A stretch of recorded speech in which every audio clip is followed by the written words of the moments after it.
Pay attention as I'm going to explain something that if you learn from it, it's going to alter your perception about the reality you have been sold to for a very long time in the continent of Africa. If you watch these two videos right now, Five African giants, youngest PhD holders in the world. Esther Okade went from solving quadratic equations at the age of 3 to earning a PhD in financial mathematics from the University of Cambridge by the age of 16. She also became the youngest person to enroll in a university in the UK at age 10.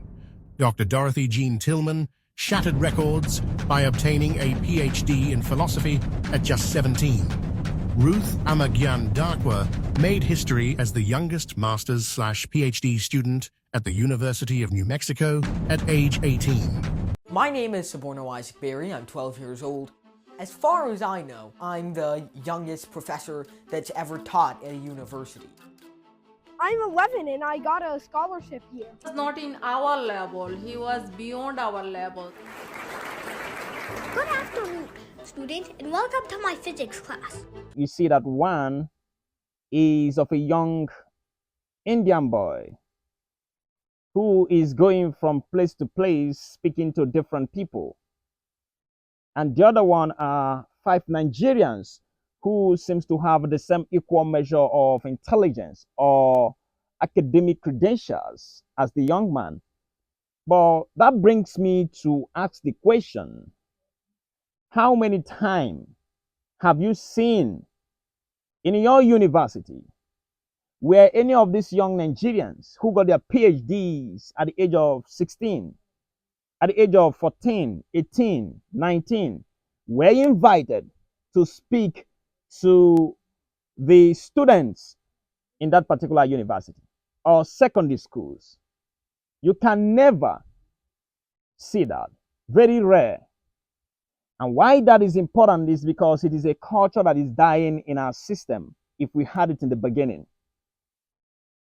To inspire the love of learning, we must introduce our kids to what learning looks like.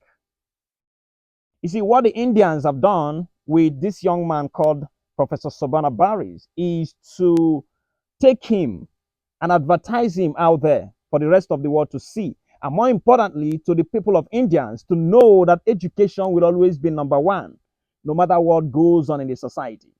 That's why he speaks in the temple. He speaks in the university. He speaks to the military force in his country. He speaks to every organization. And because of that, you see that even the people of China do invite him to speak. People from South Africa invite him to speak. People in America, different universities, invite him to speak.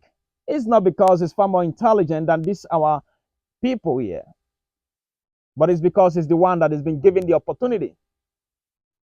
What I'm saying in essence is because I look at our nation, we are no more interested in education. I look at our continent, we are no more interested in education. What we are interested in is certificate. So when a young man graduates from school, instead of assessing his intelligence and wisdom, what people like to assess is, do you have a certificate? And we have produced massive number of academic derelicts that cannot represent what they studied in school, because the love of learning was not truly inspired in them. The first thing that you need to understand as a young person when you get to school is you are not going there to get certificate. There is a problem in the society that you are going there to get the skills, the capabilities, and the capacity to tackle and solve when you are out of school. And this is the reason you look across the continent of Africa, there is always a cry that nothing is working. If we are truly producing highly intelligent, academically well-refined, trained students, we should be solving problems. But because 90% of them right there are more interested in certificates. Because at the end of the day, they look across the society, the people they hold as their heroes or models are entertainers. Because all through my stay in the university, I did not see anybody invite someone at this age to come and speak to us and say he is just 16 years and he has gotten his PhD. What we saw was young people who are comedians, and young musicians who are successful. So all our inspiration and aspiration geared towards that, towards entertainment. That's why that's when you pick people today and ask them what do they want to become when they grow up. 90% of them wants to go into entertainment. It is inspiration that they are having that is determining how they are designing their future. And it is the work of the society to help them reposition that inspiration in the right direction for them to do exploitation in the society with whatever they've got. What I want is for African people to go out right now and search for the best brains in their society and start to reward them. Take them in the different universities. Take them to different churches, different mosques. Let them speak to young people. Let them inspire them. Let them make them understand that education is the key and will continue to be the key. Nothing will replace education. No entertainment has ever built any nation. It is the educated minds that build a nation. That is what the Indians are doing. They're trying to inspire the young people right there. You see, people are he's signing autographs on them. I want to see these young ladies. And I want to see there are little young people right here back home in Africa that are well intelligent like this. I've shown a video where we have a lot of young people who've not been able to get to school, but they can build things. These are the things we should be rewarding in the society if we want to build this country and this continent. I talked about industrial education. When you see a young man build something from scrap, you reward him heavily. 50 million, 100 million. You people can do it. 200 million. When 100 Nigerians, 1,000 young Nigerians see that their friend who is 16 years old built a complex machine from scraps and he's giving 200 million, every one of them would want to build something. But because you reward musicians and leave those people to be fooling themselves around in the street as though they are nobody with all high-level intelligence that they have been using to create something, nobody cares to be like them. Because what we want is men and women with certificate, not men and women with the capacity and capability to solve problems in the society. If that is what we want, all these young people we are seeing in the street, we should be hearing that the government or independent NGO have given XYZ somebody 50 million, that he built electric fan, that he built a tractor, just small tractor. They're not giving you that because you are building a company or investing, but they are rewarding you for your initiative, for your ingenuity, creative ability, for your genius. By that, you are inspiring in the younger generation of Africa to go towards that route. But when they look around, all the people that see that ride all those big, big cars, all those, they live in big, big houses, and you've told them that the success of life is measured based on material things. They see there's only the musicians and the entertainers, the footballers. They don't see a young person who is studying medicine, probably made 300 and is giving 100 million. They don't see a young man out there in the street that made a little car and is giving 200 million. If they see that, I'm telling you, in the next 3 years to come, you will see Nigerian giving birth to geniuses that are designing things that have never been designed by humanity before. What you reward increases. What you do not reward decreases. If we are not creating or bringing young people up who are creative, innovative, that attack problems and solve it in the society, it simply means we are not actually rewarding that. This is one of the reasons we are not developing. Every nation in this planet that you know, in this world, so to speak, were developed by bright minds who are made in education system. You see, I tell people there's something, let me make it clear. There is something that most of our lecturers and professors have failed to understand. And I need to make this very clear to our students. You can never, no matter how intelligent you are, get education inside the school system. In school, you are given the tools on how to get your education when you get out of there. That is why you see men who have introduced so many things that have shaped society in the right direction. Most of them were made in the laboratory, not inside the school system when they were students. Because then you now know exactly what you want to study and what you want to pay attention to in trying to solve in the society. That's why people come up with different theories. That's why people come up with different solutions. because their education never stopped. There was no bridge to their education. If you want to understand what I'm saying, go right now and do a research. If we have 35 million young Nigerians who are graduates, I can bet you that 34 million of them never picked up books to read again after their graduation. That's why they can't thrive.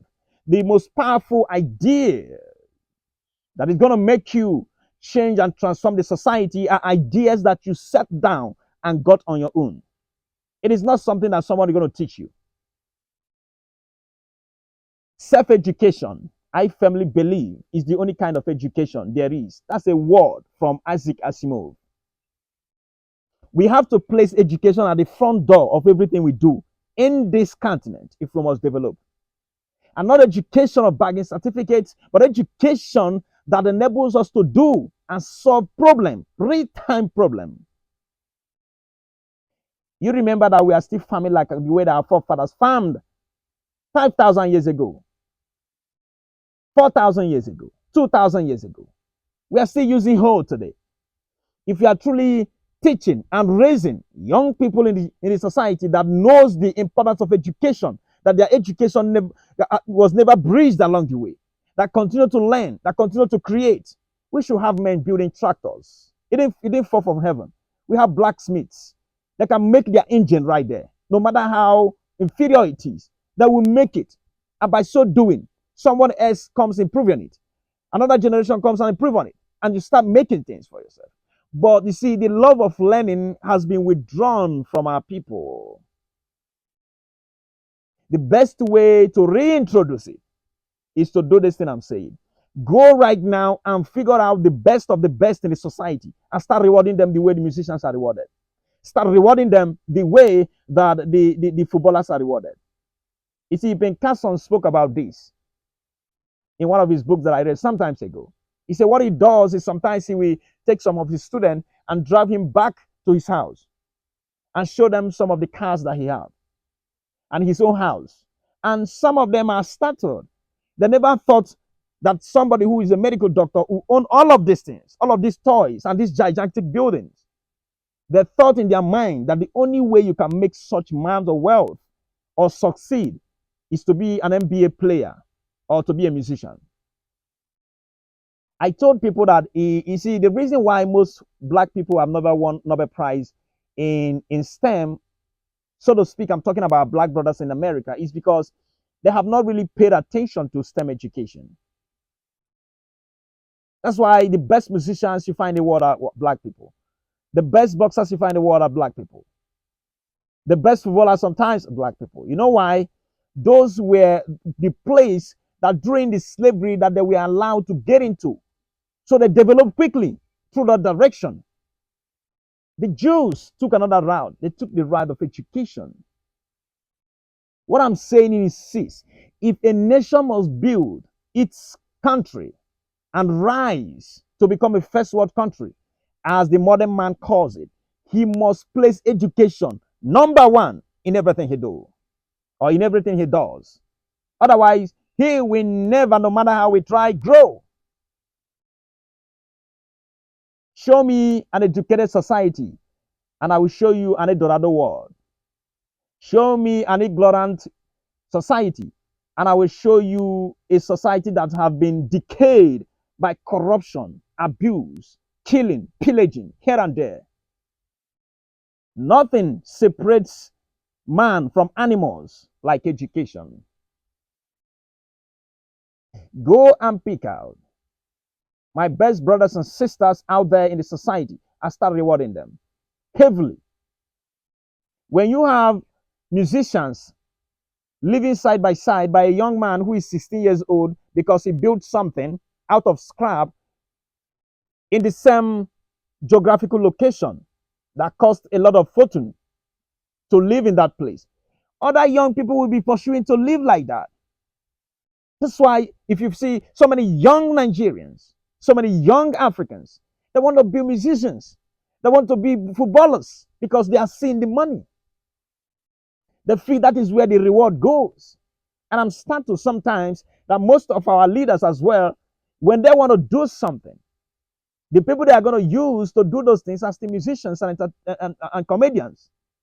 Sometimes they will even invite footballers just to come because they know that is where the youth places their value. I'm not saying that that should not happen, but I'm saying balance it.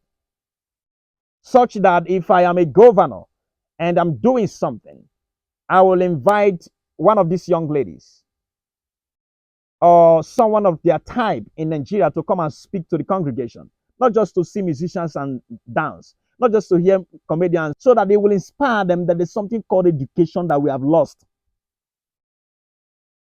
in touch with. This is the only way we can build Africa. Otherwise, we continue to fool ourselves around left and right because we're not rewarding the right end. If you reward 20,000 young Africans for their ingenuine invention and innovative ability, watch out the next generation what they will do. They will chase all of us out from this particular geographical location with invention, creativity, and innovation. That's how it works. You go to somewhere like America, you go to somewhere like China, you go to somewhere like Germany, you go to somewhere like Japan. They reward those things, and that's why the system is growing. Is it taking us 1,000 years to understand? This is what I wanted to actually say that we are missing in the system. I'm advising that we go back and begin to say, oh, education is the master key. Let's take all of these young people and put them out there. And once that is done, everything changes. There is no nation on this planet that will ever succeed without their citizen being highly educated. Education, as I said, is not just only something that happens in the four walls of school, but those doing things that is impacting the society positively.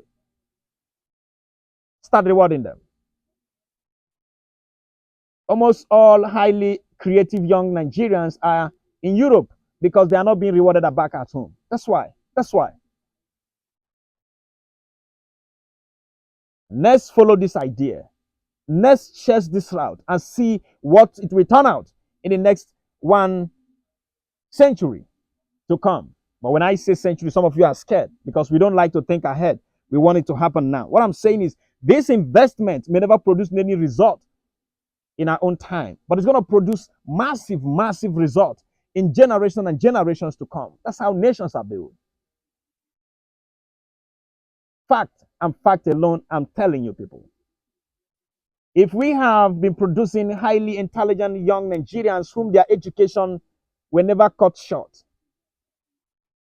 the complaint you are seeing every day about the leaders will not be a problem because you see them across the continent and the country creating their own bodies, defining the next phase of governance in their countries and their continent for the next 30, 40, 50 years to come. They are not doing it because they are not well refined to understand that if there is a problem in the society, it is because you are educated that you can solve it. If you say that Nigeria is not developing, what that means is if you have gone to school, what you need to do is to provide solution that will develop Nigeria. Go right now and become the head of state. No better than every head of state I've ever walked through this country and create a new institution that will help the system to explode in the right direction. That's what it means to be an educated person. When you are educated and you can't solve the problem, you are not educated. You have been hoodwinked, deceived, so to speak. This is what I want because we live. Why I'm saying all of this is because we live in a country and a continent that people complain every blessed day, complain here and there. We neglect that which shapes society, education. When our people are well educated, all the things who are important will stop. We build it here. Here, it's here. Everything you see today it came from thoughts, people's thoughts. They had to think about electric bulb before they build it. They thought about cars before they built it. Sometimes it was just merely fiction. Now, if it was once scientific fiction and you don't read, how will you even be inspired to build it if you're an engineer? In other words, the great writers have to write about the future. then other people will come and experiment on that. That can only happen if there is a country or a continent that their education never cut short along the way. Why I'm saying this is we need to go back and start inspiring our generation with a new type of understanding of what education means. Send them out there to learn and never cease. Because if a young man is building something in his room, he has spent his own little capital to build a car that can move with batteries and all of that. And all of a sudden, an independent body comes and gives him 100 million. He's going to do it for the rest of his life. But when that does not happen, it's just a matter of time he or she will give up and go do another thing. Maybe become a janitor in a hotel or become a boxer or whatever you can call it in a hotel. That's how we keep brains. That's how we keep brains. But those brains are the brains that will build the nations. And that's why we cry. You can't do the wrong thing and expect the right result. You continue to generate wrong result and you continue to cry. Period. Invest in the right direction, reward the right things, and see the society soar. Every problem in Africa can be solved by the young Nigerians and the young Africans such as Ghana, Burundi, Rwanda, Congo, Mali, Botswana, Senegal, Cameroon, Uganda, all of them. Any type of problem you can think of can be solved by these people. But the love of learning has been killed or cut short along the way. This is what I wanted to share with you guys. And if you love this video, all I want you to do is very simple. Go ahead right now and share this video with your family and friends. And don't forget that I remain Captain Africa ad Astra.